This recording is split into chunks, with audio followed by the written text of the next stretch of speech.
In 1988, an entire classroom vanished. 23 children, one teacher, gone without a trace. The disappearance shook the nation. Search teams scoured the woods for weeks. Parents waited.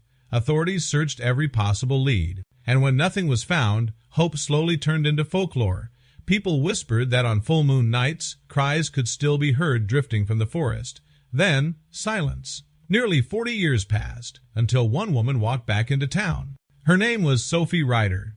She appeared one cold morning, hesitant, unsure, like someone stepping into a world that no longer belonged to her. Buildings stood where trees once grew. Roads roared with cars she had never seen before. She stopped a passerby and asked a question that froze them in place. "Where is the police station?" Inside, her outdated clothes and worn expression drew curious stares.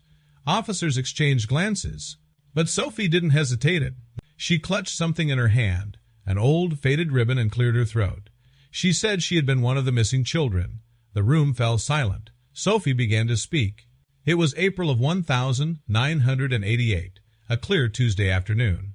Their teacher, Mr. Hemington, had taken the class into the woods for a geography lesson. The weather was perfect. The students were excited. The headmaster had approved it. But when the school clock struck 3, the class never returned. Police were called. Officers arrived at the forest. No children, no teacher, just trees. Hours turned into days, then weeks. All they ever found was a ribbon. Now Sophie stood there, holding the same one. Some officers were skeptical, others uneasy. But then the police chief noticed the ribbon more closely. His face changed. He remembered it. Slowly he took it from her hand and compared it to a photograph pulled from a dusty file. They matched. The chief ushered Sophie into his office. Alone, he asked the question everyone had feared. "How did you survive?"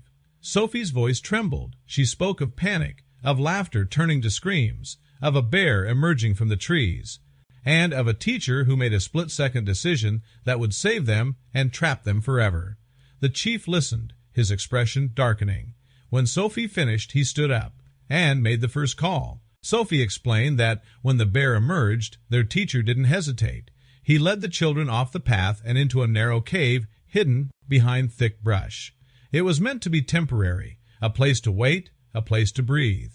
But fate had other plans. As the last child stepped inside, the ground trembled, rocks collapsed.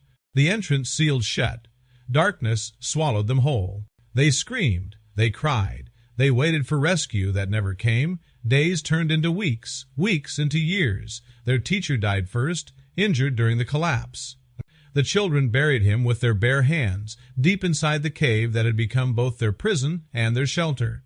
Somehow they adapted. They discovered a stream of fresh water, strange plants that were safe to eat.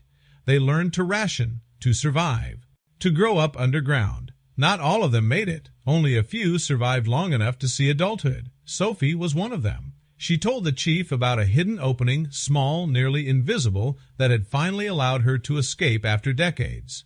She had walked for days, following memories older than most of the city outside.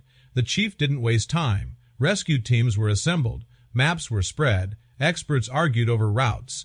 Gear was checked again and again. Media swarmed the area as Sophie led them to the exact spot. She pointed to what looked like nothing, but it was everything.